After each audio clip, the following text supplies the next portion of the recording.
Diba? Ang sarap mong sapakin. Alam mo na may pulis, diniretso mo pa rin. Ang sarap mong iumpog sa pader, baka sakaling magising at matauhan. Huwag kang magkwento ng istorya kung walang katotohanan. Kaya huwag kang magyayabang ng putang ng buhay mo sa kulungan. Hindi kami interesado sa resulta ng sarili mong kagaguhan. Huwag kang magmalinis ng ina mo. Alam kong pasibig kang nagtutulak.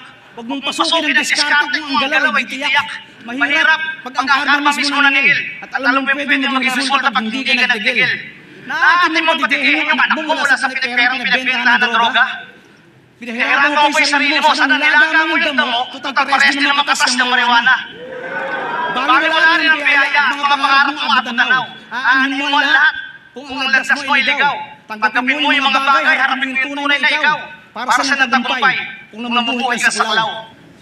Ang pagrespeto sa sarili ay basihan kung paano ka i-respeto.